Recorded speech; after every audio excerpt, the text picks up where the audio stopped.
Hi everyone, so a new season is here, Season of the Wish, and I wanted to go over every single weapon, every single new weapon, including some of the new perks that are coming out. We actually have a lot of new weapons this season. We don't actually have any like new exotic armor, but there's a lot of new weapons, new exotic weapon coming with a dungeon, set of weapons from that, new Vanguard weapons, a new Crucible weapon, new Nightfall weapons, and of course the seasonal weapons. We get reprises for the Dreaming City weapons as well, so there's a lot of stuff to talk about. So let's get started. So first up, we have a couple new perks. I think there's only 4 new perks this season. We're going to be talking about Attrition Orbs, Deconstruct, Permeability, and Slice. So I don't think any of these perks are super interesting. Deconstruct, I mean, we've had similar perks before, or like origin traits in the form of like Hake Breach armaments. I can see it maybe being useful for like a certain like GM, like Proving Grounds or something, but vehicles, constructs, typically not very relevant in Destiny when it comes to damage. A very specialized niche for a perk to have. But still, you know, I guess something interesting, I suppose. Attrition Orb, Attrition Orbs, I think is probably the most interesting perk this season. Especially, you know, given like the orb nerfs that we've had recently. I think some of the trace rifles this season get it, so that's pretty nice to just be able to generate orbs out of thin air without getting any kills. That's definitely an interesting concept, but I'm not sure how potent it is, what kind of cooldown it has, and how much damage or how long you have to be doing damage for, but certainly an interesting concept. We have Permeability, which is basically Osmosis but for your class abilities, so kind of a non-starter for perks in general. And then we have Slice. So Slice basically allows you to apply Sever to enemies once you've casted your class ability, so it gives you a kind of navigator-like effect, but it requires your class ability. So maybe, you know, useful on like Hunter to get like a legendary navigator, but I think it's pretty niche. I don't think it's like super applicable, so none of the perks are super great, but I do want to talk about the weapons. There are actually a fair amount of good weapons that have come out this season, and I do want to talk about them. So let's start from the top and go to the bottom. There's 34 weapons, and I'll just talk about them in order as D2 Foundry hands them to me. So first we have Supercluster. This is the Season of the Wish activity Strand Slug. Forgive me because you know, D2 Foundry takes really long time to load perk images for me, but all you need to know is that this slug, it's craftable, it's strand, and it has reconstruction as well as Vorpal, Surrounded, and Cascade Point. Now, normally, if you had a kinetic slug with these perks, it would almost completely replace Heritage for a lot of things. Now, that being said, unfortunately, this is a strand weapon, so it does lose 15% innately against kinetic weapons that are in the special ammo variety. So, unfortunately, you know, and of course, slugs are kind of disadvantaged right now when it comes to doing DPS, so I don't really see this being super useful.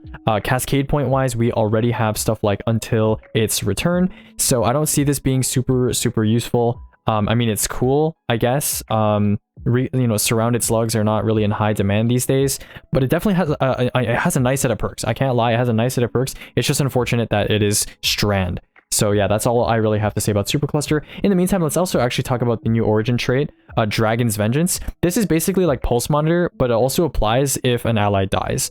So it's not an origin trait you're going to be noticing a lot of the time, but it's positive and you will notice it sometimes, right? But it's not something you're really going to intentionally play around, I think, at least for now. Maybe there's some new strategy that comes out with it. So that is all I have to say about that.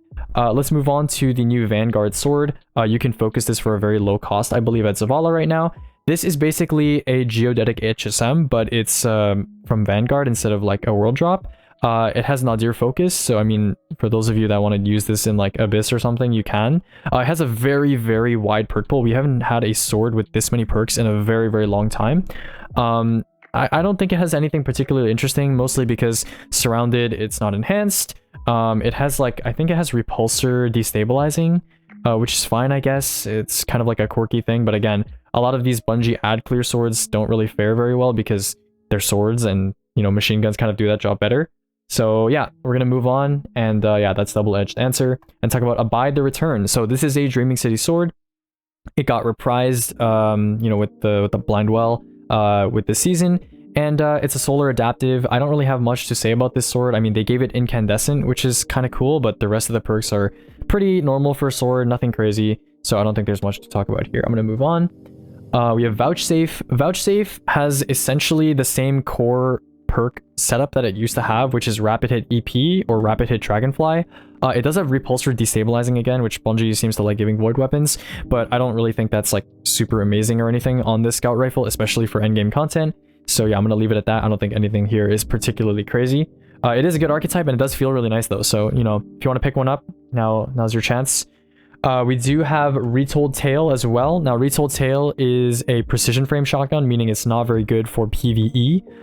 That being said, precision frames are the best archetype, or they have like the best spread pattern for PvP. Unfortunately, I believe this thing does not have opening shot. It does have slide shot though, so that is kind of nice, but I'm not really a PvP guy. I'm sure there's better precision frame shotguns out there. So yeah, let's move on. Okay, Undercurrent. Undercurrent is the new Nightfall weapon. This is a new wave frame grenade launcher. I didn't think Bungie would make a Nightfall wave frame grenade launcher, but they have, and it's actually very, very good. Now, some people are saying, you know, chain reaction is better than volt shot. This is not going to overtake forbearance. And while I do kind of agree with them here, this is really, really nice. This is a really, really nice waveframe. Now, Forbearance, the only complaint I really have about Forbearance is that it doesn't have demo, right? It doesn't have demo. In my opinion, Ambitious is nice, but it's not always that useful. I don't really like Ambitious that much on waveframes. And don't get me wrong, this waveframe does have that too. But it also, but it also has demo and it also has lead from gold, right? So if you were to get this waveframe with like lead demo alt perk first column, and then you got volt shot in the second column, I mean, this is an amazing waveframe. I think this is like the first Nightfall weapon I'm gonna grind for in like the past 1.5 years. I don't think I've actually grinded for a Nightfall weapon, whether it be Braytech Osprey or you know, Buzzard or any of these new weapons. I really haven't cared about them, but this actually seems quite interesting. You know, I like me a good waveframe being a speedrunner, and it has a lot of, you know, great perks. I mean, this first column is just absolutely loaded. It's just insane, right? I mean, high ground, AJ, you know, Bane Switch, kind of troll picks, but One For All is not bad on a waveframe. Attrition, I don't know how that's going to work on a waveframe. I don't know if it's like 2 hits will proc it on 2 different ads. That would be really, really nice as well. But I'm thinking like Volt Shot on a weapon that you manually reload at default with like really, really high base reload, you know, potentially a fantastic pick. So I'm thinking Undercurrent is going to be pretty underrated. I think a lot of people are saying, you know, Forbearance is better. I think this kind of will give Forbearance a run for its money. I think Volt Shot, you know, you could use it for like overloads, I think. Might be a little bit annoying, but like, I don't know, this waveframe, a lot of people, when they think Forbearance is just towers over waveframes, they kind of forget that waveframes in general are just very strong ad clear, even without chain reaction. And I think this waveframe might help them see that, but I'm going to stop talking. We're going to move on. I think Undercurrent will be very nice. Anyways, moving on, we have Eye of Soul. Eye of Soul, this is the Trial Sniper. I think they reprised it with new perks this season. D2 Foundry is not telling me any of them, but I'll tell you right now, I looked at this earlier. They're not particularly interesting. These are all largely PvP perks, I should say. Mostly the first column is what's disappointing here. I mean, these are essentially all PvP perks, like every single one. The second column, you have like Firing Line and you have Precision Instrument, which, you know, and Vorpal, which are kind of PvE perks, but the rest of these perks are just non-starters. And of course, it's an adaptive frame, meaning also not great for PvE either. We're going to move on to Subjunctive. Now, Subjunctive, people are saying like this is like an Aikilos SMG replacement. I don't think it's necessarily that good. It doesn't have Frenzy. It is a lightweight though. Lightweights are nice for certain things over aggressives. It does have like Shoot to Loot. It does have Volt Shot. It does have like Threat Detector. So, you know, you could use it instead of Aikilos SMG. I think some people might find that it maybe feels better, but I don't think it's like a straight up replacement, at least just yet. I haven't crafted it yet, so maybe I'll shoot it and I'll think otherwise. It also has the new Nano Munitions origin trait, which is, it's kind of like Restoration Ritual in a way, but it's not like super, super useful in my opinion. Yeah, it's pretty decent, I think. It's pretty decent, but I haven't really played with it too much. From what I'm reading, it doesn't seem like it's super potent, but we'll see about that. We'll see about that. Okay, let's keep going. We have Doomed Petitioner next. Now, with buffed Precision Instrument, this is probably the best non-surrounded aggressive frame in the game when it comes to linear fusions. It does have surrounded as well, but the Ron linear has rewind rounds, so you'd probably want to take that instead. But if you don't have surrounded available to you, this is probably the best linear fusion in the game for damage, better than stuff like Fire and Forget, for example. So yeah, this has like Envious surrounded, has Recon surrounded, and it has where is Precision Instrument? There you go, Precision Instrument as well. And from what Boop has told me, Precision Instrument procs per hit on this thing. So in just 2 shots, you can hit max Precision Instrument stacks. And yeah, you can just continuously fire this thing at a solid 30% buff. So that is pretty decent. Okay, let's move on. Retrofuturist. Okay, so I was complaining for a while that we didn't have a good Void lightweight shotgun for tractor swapping or just for PvE in general. Retrofuturist was really, really lacking. And now they've answered by making it a Crucible playlist weapon, which has a ton of perks, right? So the main things I'm going to be looking for on this gun are autoloading or quick draw and frenzy or vorpal. These are all, and maybe trench barrel as well for roam, but these are all pretty good picks for tractor swapping. This is the ideal tractor swap shotgun. Now that being said, if you're not like a speedrunner or you're not doing tractor swapping, I don't think this shotgun serves much purpose besides that. But it's like a pretty decent roam shotgun to have as well. Like if you're like a new light, you just need like a shotgun to shoot majors with. It's not horrible either. So yeah, I'm gonna leave it at that, and we're gonna move on to Crux Termination IV.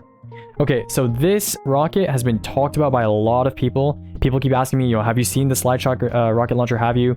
Well, I'll tell you one thing. This rocket is basically, it's not going to replace Apex for like everything. It's not like the best rocket bar none in the game. Number one, it's not craftable, right? So stuff like Surrounded, stuff like Explosive Light, you're going to be missing the enhanced benefits from those, which are actually impactful for damage. That's number one. And number two, I mean, that's pretty much it. Yeah, no, that's number one. That's it. What this rocket will do, though, is completely replace Hothead. There is no reason to ever use Hothead with this weapon in play, okay? Bipod is straight up a better perk than Clown Cartridge in the 4th column for stuff like GMs. You have Explosive Light, which Hothead already had. You have Surrounded, which Hothead doesn't have. And then you have, some other perks which kind of don't matter. And then you have Clown and Bipod, which you can use together, which is obviously great. You have Slide Shot, which I'll talk about in a second, and then you have Envious, which can, compete with like Cold Comfort, and you have Reconstruction, which acts as an autoloading alternative. So this rocket has a ton of good perks, and it's like a world drop. It's like an engram drop, which is like really weird. Bungie typically doesn't package extremely good weapons into engram drops, so it's kind of surprising. Yeah, this rocket basically has it all. If you ever need an arc rocket, it is best in slot for GMs and best in slot for DPS for arc specifically. Now, what about Slide Shot? People are asking a lot about Slide Shot. Well, my take on Slide Shot is pretty much the same as my take on Slideways. The only difference is that Slide Shot doesn't have the downsides of Slideways, which is you can only use it once in a while and you have to like weapon swap to get to bypass the cooldown. This rocket, you can just slide repeatedly. Now, the only problem with this is that sliding during DPS, as I'm sure you're aware, is not really viable because you're going to start sliding into your teammates and stuff. Theoretically, this rocket is capable of outputting the highest total reserve dump of rocket damage in the game. Because if you didn't know, Slide Shot can shoot your rocket at max fire rate if you're sliding optimally. And that basically means you have like an Envious Assassin effect, but for your entire reserves. So you are shooting essentially 9, or it's an aggressive frame, so 10 rockets in a row consecutively. At max fire rate, as if you had 10 in the mag, basically. So Slide Shot will help you do that, and this rocket does have Surrounded, so theoretically, yes, a 10 mag, or a 10 shot, Slide Shot Surrounded Crux Termination is technically, like, the best overall damage rocket in the game, but I would not recommend using this rocket. Yes, aggressive frame is the good frame, someone is asking in chat, but yes. This rocket is worth farming. I would probably get, like, I don't know, like a Slide Shot bipod roll for GMs or a Clown bipod roll for GMs. That seems like a lot of fun, Slide Shot bipod. You can get Slide Shot EL, that seems pretty good as well. I don't know, maybe like Recon EL, Recon bipod, something like that. It has a lot of good rolls, but it's not going to redefine the DPS meta or anything like that. It doesn't have bait and switch, for example, like Recon bait and switch like Apex has, which is still going to be a mainstay, still going to be a fundamental pick for rocket damage. So, I spent a lot of time talking about that. Let's move on. We have Riiswalker next. Now, Riiswalker, this is like the go-to weapon for shotgun swapping if you are doing DPS. Lightweights are pretty good if you are not triple swapping, if you're just like 1-2-1-2 swapping. Now, that being said, unfortunately, they got rid of Quick Draw from this gun. However, Slick Draw is an okay alternative. I do not know. I believe it has worse animation scalars than Quick Draw does, but Quick Draw loses handling on ADS. So it's kind of a trade-off. That being said, you don't need to ADS on lightweight shotguns when you're swapping. So it's kind of a toss-up. I mean, it still has Slick Draw Vorpal, which is fine. but it doesn't have quick draw anymore, which personally I prefer more. But whatever, it's kind of whatever. Like you take it, it's a lightweight shotgun, right? With high handling, like you put on barrel shroud, you put on the handling masterwork. This thing already has like 91 handling, right? So it's not even a big deal. It's not the end of the world. Okay, we have Twilight Oath next. Now, people have also been asking me, have you seen Twilight Oath gets precision instrument, which you'll see in a second here once it loads my shit. Yes, it gets precision instrument, it gets envious assassin, but it doesn't have 4 times the charm, which is arguably the most important perk to have on a rapid fire frame sniper. And number 2, precision instrument is like essentially a commit perk, right? And if you want a weapon to have a commit to using this weapon perk, like you cannot switch off of a precision instrument weapon or stop firing or reload or swap to a rocket or whatever. Like you can't do that because you will lose your stacks, right? And I don't know why you would be committing to using a rapid fire frame sniper. If there's a rapid fire frame sniper you want to commit to, you would pick Supremacy, because Supremacy actually does more DPS than Xenophage if you have rewind rounds and bait and switch and you just mag dump, right? And it has a 35% bonus, whereas Precision Instrument takes 6 stacks to 6 separate shots to get to a 30% bonus. And this is not even craftable, so it doesn't even go up to 30. It's like 29 or something. So, not great. I don't think this weapon, I don't think Twilight Oath is particularly useful for anything, in my opinion, right now. Yeah, I mean, it's a cool sniper, I guess, but yeah, it's not really very good. So, we're going to move on from Twilight Oath. I think Precision Instrument is extremely situational. It needs to be on weapons where the proc can happen quickly and you're going to commit to that weapon. So it has to be on a power weapon and it has to be on something like a linear. So basically this weapon up here. Okay, Breakneck. Now, my judgment on Breakneck is a little bit reserved right now because Onslaught is obviously not been tested as far as I'm aware. I don't know. I mean, we already have Desperado on primaries, I guess, which is kind of like a similar perk, but it requires a kill reload. That being said, this weapon does have kinetic tremors, which I don't believe got buffed on autos. It got buffed on non-burst sidearms and it got buffed on pulse rifles. So I don't think it got buffed on autos. That being said, I have a current recommendation. So I was gonna make the primary video for you guys like yesterday, but then the new season came out, so I'm gonna have to redo it. But that being said, so my primary recommendation right now for kinetic autos is, yeah, I think it's like Duty Bound and Rufus's Fury. But if Breakneck ends up being good, like if Kinetic Tremors Breakneck ends up being good, then this might be a better pick than something like Rufus's Fury for ad clear. That I do not know at this time. But besides that, I mean, this has a ton of perks. Most of them look pretty bad. I would probably be looking at something like Enlightened Action Kinetic Tremors or like Shoot to Loot Kinetic Tremors. Yeah, everything else here doesn't look particularly interesting.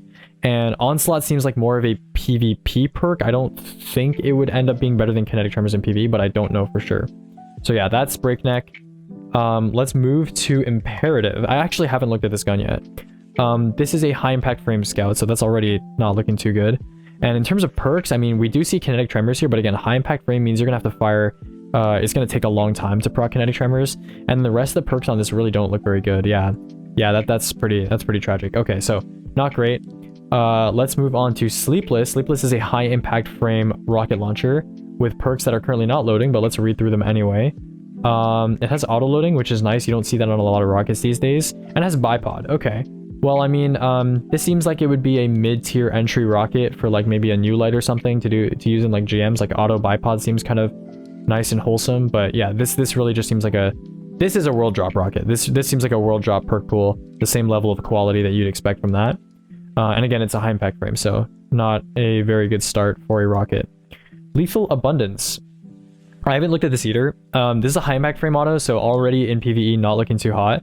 It does have target lock, which we don't care about that much. It has hatchling, but again, if you want a strand auto rifle with hatchling, Rufus's Fury just does that a lot better. And then it has slice, I guess, which we talked about earlier, but again, I don't think that's super important. Enlightened Action is a really nice perk, but again, Rufus's Fury exists, so I don't think this is too much of a crazy weapon that people should be looking at. I mean, it's from Iron Banner, so I assume people will be looking at this for maybe for like PvP. Okay, let's move to Belisarius-D. This weapon, it is a Strand 450 Pulse. Okay, so it's an aggressive burst pulse, same archetype as like Insidious. Well, I actually don't know what we have in kinetic pulses right now. Sorry for flashbanging you guys. Kinetic pulse right now. Okay, we have Chattering Bone, which is a lightweight kinetic pulse. Lightweight is a decent archetype in PvE. Has rapid kinetic, which is pretty nice. This is an aggressive burst, and it doesn't have kinetic, but it does have hatchling. I think I would prefer the Chattering Bone, so I don't think this is gonna like move mountains when it comes to changing what's best in slot, in my opinion, for PvE. Maybe it's good for PvP, who knows? I mean, it does seem like it has like rapid hit, head seeker. I don't know. I'm not up to date with pulse rifles and, you know, what are the best ones for PvP, but maybe it seems decent for PvP. Okay, we have the return of Uzume. Now, Uzume is an adaptive frame sniper, so not great start. That being said, did they give it anything good? They gave it 4 times Vorpal, and they gave it precision instrument, so that's not bad. I mean, I would have liked to see maybe a firing line in here, or maybe like a bait and switch, maybe. No, I'm kidding. They would never do that. But yeah, this is not looking too hot. I mean, it still has the Snapshot Vorpal, Snapshot Explosive combo for PvP, but I don't really see this being used for much else. Ooh, Discord, not bad. Discord Incandescent, maybe? Yeah, I don't know. I mean, this perk pool just seems like it's not too serious for endgame PvE. So I'm going to move on. And again, it's an adaptive sniper, so not too good. Okay, Tigerspite is up next. Tigerspite's a 450 kinetic auto. Did they give it kinetic tremors? Yes, they did. Again, so this is another kinetic tremors contestant, which is going to be competing with, where is it? Breakneck, I believe. Is Breakneck kinetic? Yeah, it's kinetic. Yeah. So this is going to be competing with Breakneck. I haven't done analysis on which one is better. Probably Breakneck, if I had to imagine. Because Breakneck does have shoot to loot and enlightened action in the left column, whereas this gun has a bunch of old perks and invisible hand and fragile focus. Yeah, so not very good. Probably Breakneck would be the pick, and again, this is designed to be like a world drop level weapon, so not very good. Okay, let's move on to Scatter Signal. Some people are talking about this gun as like, you know, the Nox Perennial stand-in, or like a good DPS weapon. Typically, the demand for kinetic fusion rifles is not very high, but this is, in fact, better than Nox Perennial. I mean, Nox Perennial technically has more total damage and similar DPS, but this is the first rapid-fire frame with controlled burst. I haven't tested this personally yet. I'll probably add it to the spreadsheet in the coming days, but rapid-fire frames with controlled burst are quite good. In my opinion, there's no reason to try to get a Nox Perennial when this thing exists. You're not using fusion rifles for total damage. They don't have ammo regen perks on hits. And so yeah, I don't think there's any reason to use a Nox Perennial over this thing. This thing is a lot easier to use. It has overflow. It has enhanced overflow as well, which is pretty good. So yeah, pretty solid. And yeah, and can I just say, I really like the aesthetic of the weapons this season. Like the kind of smooth beveled plating that the kind of design that they chose. A lot of the recent seasonal weapon aesthetics have been very grotesque and just so spiky and ugly. But these are very smooth and polished, and I like them. They're like plated. It's pretty cool. Okay. Let's keep going. We have an Arc Rapid Fire Pulse next. This is going to be going up against, I believe, Insidious and what else? Insidious and Oversoul Edict. Well, yeah, good luck beating those. Yeah, from what I'm seeing here, it doesn't look like it's trying to, or that it will. Over is worse than Adaptive Munitions as far as I'm concerned for jam barriers. And then Enlightened Action, does this thing have any good ad clear perks? Not really. Yeah, I don't know why Deconstruct is listed twice, but yeah, not really. So yeah, I can't imagine this thing beating Insidious for barriers, and I can't imagine it beating Oversoul Edict for ad clear, so probably a non-starter. Let's keep going. We have Optative. This is a 180 Void, so this is competing with, I believe, Ikelos HC. What do we got though? It has over, but Ikelos HC has Adaptive Munitions. The rest of the perks here look really disappointing. The left side perks, it does have Demo in the first column, which is rare for a primary. I do like to see that. Rapid Hit over maybe competes with Adaptive Munitions on Ikelos HC, but I'm not sure how hand cannon scaling works. So you'd have to really pick between the two. Definitely has maybe the better origin trait. I really want to see testing on this origin trait. I'll leave the people at Compendium to do that, but this could be either a very good perk or just an okay perk, because it sounds like, right? It sounds like whenever you... it sounds like you have... How do I say this? It sounds like you have Clown Cartridge on all of your weapons, but it's temporary and it builds over time, right? So like, basically when your weapon hits 0, you can keep shooting for a little bit, but you know, the effect doesn't happen immediately again if you just like reload immediately. So that seems kind of cool. It's like Runneth Over from King's Fall, except Runneth Over actually overflows and requires a manual reload. So kind of an interesting perk for sure. Or an origin trait, I should say. Okay, next up we have Adhortative. Okay, Bungie's going interesting on the weapon names this season. This is an adaptive frame Solar Pulse. Okay, a lot of pulses this season. Again, yeah, not looking too good. I mean, it does have Incandescent, but I don't think that's beating the Volt Shot that Oversoul Edict has. It does have Shoot to Loot, which I think, if I'm not mistaken, I don't think any other Pulse Rifle in the game has Shoot to Loot. I could be wrong, but like I feel like I just have never seen Shoot to Loot on a Pulse Rifle. I could be like eating my words here though. So let's see.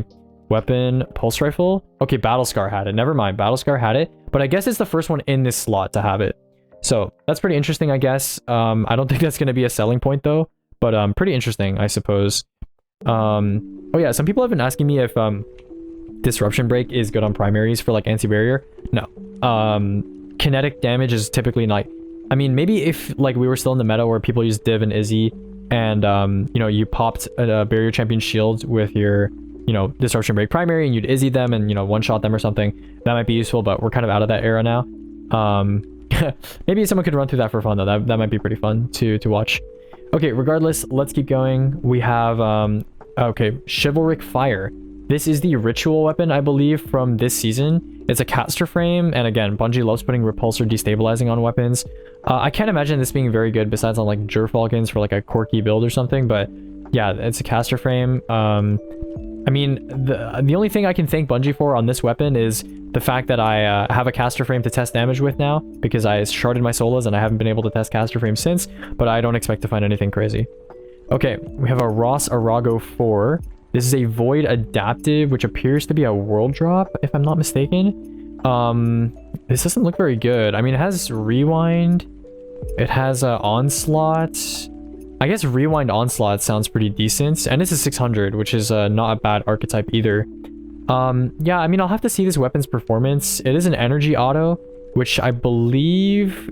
Well, what is the energy auto it's competing against? Okay, it's competing against Abyss Defiant. I mean, that's Abyss Defiant is a high impact, but it does have Curse Thrall, so that is kind of tough competition. I guess this does have Wildcard, but yeah, I really have to see how Onslaught performs, like from a raw DPS increase standpoint. Now, the problem with fire rate perks, like Desperado and stuff like Onslaught, is that you run out of your mag faster, but Rewind Rounds does kind of solve this problem. So I do want to see whether this actually like changes anything. The only problem is that this does not, like this perk combo does not have any splash damage, which is really what you're looking for on a primary for endgame content if you want to use like, if you want to think in ammo efficiency terms. Because really, like splashing enemies near an ad that you just killed is equivalent to having a damage perk because you're already chunking into those enemies' health bars before you start shooting them. Okay, let's keep going. We have Lethophobia next. This is a Void lightweight bow. Okay. So kind of like Imperial Needle, I think. Let's see. I mean, this doesn't have Archer's Tempo, which sucks. That, don't care. Wait, permeability on... Okay, so apparently you can get permeability on energy weapons. That's interesting. I don't think that's really important because affinity doesn't really matter that much anymore, but don't care, don't care. Fine, I guess. Repulsor, I guess. I don't know. No Archer's Tempo, no Shoot to Loot in this first column.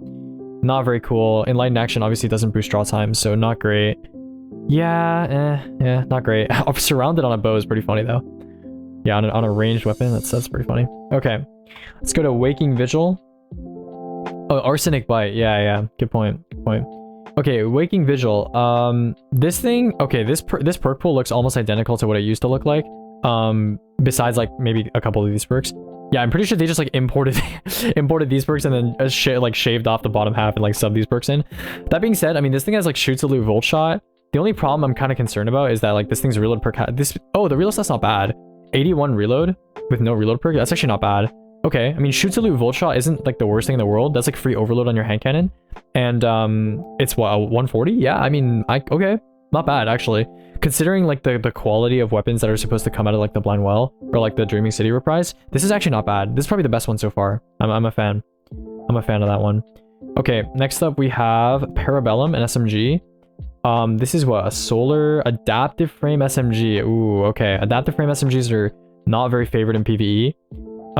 That being said, it has heal clip, I guess, which is kind of interesting. Shoot to Loot Frenzy is always welcome, but I don't know. The rest of this is not looking too good.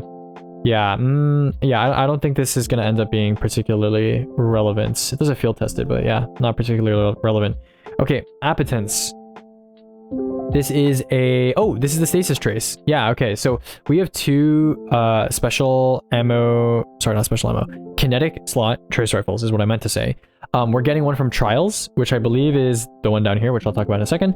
And we have this one, Appetence, which is a seasonal weapon. And you can craft it. So this is pretty cool. Unfortunately, they didn't give either Trace Rifle Shoot Salute, which is why? They gave Shoot Salute to so many weapons this season, but on both the weapons that I would have wanted to see Shoot Salute on, they didn't give them Shoot Salute. So sucks. Very disappointed by that. However, this does have demo, right? Demo on a trace is nice, especially in the third column / first column.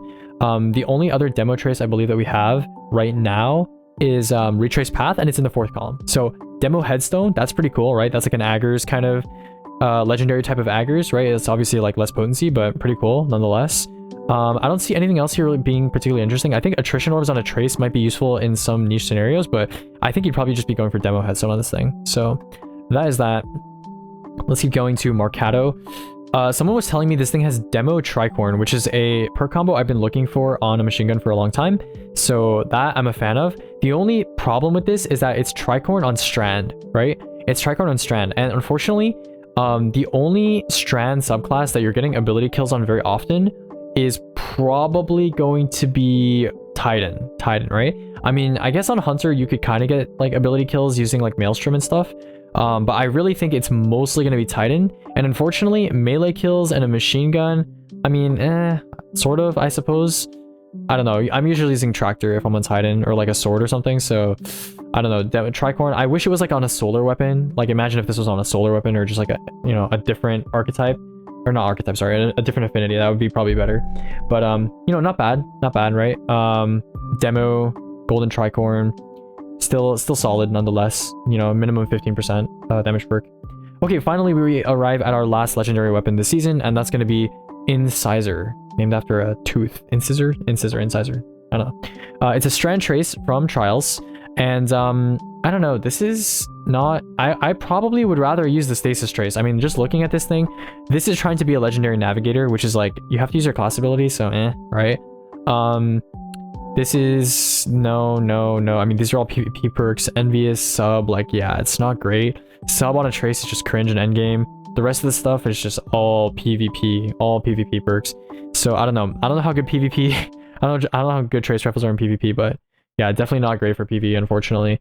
Pretty disappointed. I was hoping it would be a solid option with like Shoot Salute and I would farm Trials for it, but unfortunately it looks like the only like playlist activity, or not playlist, the only end game activity I'll be farming this season is going to be this Undercurrent, or sorry, Nightfalls for this Undercurrent, as well as probably just passively getting the Stasis Trace pattern. Okay, besides that, we have Dragon's Breath and we have Wishkeeper. I'm going to talk about these two briefly, and then I will probably record another video tomorrow talking about patch notes, artifact mods, meta changes, DPS updates, Izzy buff, etc, etc.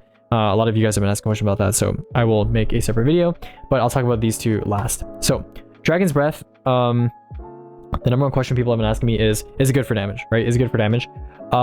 This rocket, I think, has the potential to improve drastically once the catalyst comes out. So the catalyst says that you get fuel faster, right? So this rocket basically, it reloads this fuel tank over time, right? And when your fuel tank is full, when you shoot a target, it spits out Scorch faster and ignites faster, if I'm not mistaken. So you basically want this thing to be at max fuel all the time. And it also has a perk where if you're at max fuel, it reloads the weapon automatically in the background. So if you shoot this weapon at a target and you ignite them, so if you ignite, you also get 2 fuel stacks right on top of what you passively get. So if you shoot this weapon at a target and you ignite them 3 times right now, it auto loads in the background. The problem is that it takes a little while to ignite that target 3 times, and you have to hit them in the right spot so that the Scorch ignites them correctly. Now, if the catalyst makes it so that you only need to ignite 2 times, and then every time you ignite, you get 3 stacks of composite propellant, this could be a good swap DPS weapon. Okay, I've done some DPS testing so far, and it looks okay, right? Like a lot of weapons where you have to do damage over time, their effects don't stack very well. I tried using this with another friend in the fire team, and it seemed to stack okay. It doesn't scale perfectly. Like we were doing, I want to say like 1.8 to 1.9 times the damage that we were doing as an individual. But the main thing that I want to see is if you spam this weapon repeatedly while the Scorch ticks are going on from a previous shot, I need to see whether that actually works and whether it still does good damage. But I can't see this until the catalyst is something I have. And unfortunately, the catalyst requires me to do 200 playlist activities. So I'm going to need to either rank up in the season pass enough to get the season catalyst booster, and then also play enough playlist activities to level this thing up and get the catalyst. So that's not going to be for a while. But I will say the potential is there, right? I've seen a lot of people use this weapon on raid bosses, and it's been like okay. I'm not going to say it's like DPS meta yet, but I need to see how it scales with multiple players, and I also need to see how it scales with itself. I need to see if that ignite thing can change, but as it stands, I will show you one thing. Sorry for flashbanging you, but again, I will show you one thing, and that is, if you scroll down here, we see Dragon's Breath, right? This is a single shot. If we can assume that Dragon's Breath stacks perfectly with itself, and everybody else that is using Dragon's Breath with you, it stacks perfectly, then the DPS you get of swapping to Dragon's Breath, shooting a shot, and swapping back off is very high, right? It's almost 400k. 400k puts it all the way up here, right? That is like the same DPS as Blade Barraging a boss, okay? So basically, imagine you are like doing some sort of special rotation, right? You're doing double slug, double pellet, whatever, and you swap to Dragon's Breath and you swap off. During that period, during that window, you have 380k DPS, assuming Dragon's Breath stacks perfectly with itself and other copies. Now, if you're just accounting for the fact that it lingers and the scorch damage takes a while and then it ignites, etc., right? If that doesn't stack and you can only have one instance at a time, or it doesn't scale perfectly, then you're looking at a much lower DPS number. So this is very much a feast or famine weapon. We need to see more data about this weapon before we draw any conclusions, but it does have the potential to be pretty good, right? Now, is it going to replace Galley for like team settings? I don't think so. Is it going to replace Galley for ad clear? I don't think so. This is a very, very slow acting weapon. It's definitely intended to be on a single target and ignite that target multiple times and chain ignitions nearby, but it's such a slow actor that there are other options in the game right now that will get you ignitions just as fast, like Sunbracers, for example, and don't take as long and are not as annoying, right? Because this weapon needs to be, you kind of have to place it underneath the target to really like ignite them and get those scorch flares to hit properly. So again, we're gonna have to see more testing on this. It seems pretty decent for now. I mean, I've seen people, someone posted in the speedrun panel Discord like a video of like 2 Dragon's Breath and 1 Tractor one phasing, so trio one phasing the Harpy boss in Garden, but that boss can be duo one phased right now with you know with rockets, so like regular rockets. So that's not super impressive or anything. I do want to see how this pans out. I haven't added it to the single tab yet because I just don't know enough about it to really come to any conclusions and test it correctly. So I think I need to wait for the catalyst, and we'll talk then. But for now, you know, not bad. Pretty cool. The only issue that I have with it is that, again, scorching and igniting tend to not scale correctly in team settings in this game. So we'll test that at some point. It's just more people need to get on the game, get the catalyst, and then we'll have a more stable testing environment. Okay, that being said, I think we only have one weapon left. I know I talked a lot about Dragon's Breath, so we'll end it off with a short one, and that is Wishkeeper. It's basically a suspend bow. I don't know how long. I don't think anyone has this weapon yet. I don't know how long. Yeah, it's a mission thing. So I don't know how long it takes to actually build up this energy to suspend a target. But if it takes more than like just a couple shots or like 1 kill, it's not going to be great. If it only takes 1 kill to get this thing going and it has like a Trinity Ghoul-like effect, that's going to be really good, right? This is a really good weapon. However, if it takes like 3 kills and you fill up a bar or something like that, yeah, this is not great, right? That being said, I mean, on-demand suspend on non-strand classes could be potentially useful in maybe like speedrunning or something at some point, but you know, I'm not super sure about that. So again, this is just kind of like Bungie has had this kind of trend of making stuff like Vergilus Curve, for example. It's kind of, I believe it was a season pass exotic. So again, seasonal exotics like this that are kind of just tied to a specific element and are just like, once you kill something, you get that 3.0 effect. And yeah, so not particularly interesting, but I do want to see how quickly it takes to scale it. So yeah, I believe that's it for weapons. I will be updating this. This spreadsheet is pretty much up to date with super changes. I will be talking about I will be talking about Celestial Nighthawk versus Star Eaters versus Blade Barrage, etc., in the future, in the near future, probably tomorrow. I'm very tired right now though, and I'm probably gonna like go pass out. I did a lot of DPS testing today. If you guys have any questions about stuff, I will answer it in the comments. I don't think there's anything particularly interesting about the new weapons this season. I mean, the new rocket is nice. Like I said, I'm going to be farming for the stasis trace. I like the new arcwave frame. And there is going to be maybe some changes to the primaries in this tab, right? I think maybe 1 or 2 of the auto rifles and stuff like that might get knocked out. But again, I don't think the best in slots have really changed much this season. So yeah, Dragon's Breath might be interesting, but that's pretty much it. Yeah, I'll see you guys tomorrow, and I'll talk about the sandbox changes, DPS changes, meta changes. I'll talk about the patch notes. There's a lot of cool stuff I want to talk about, like Danger Zone rocket boosting and stuff like that, which we'll talk about at that point. So I'll see you then.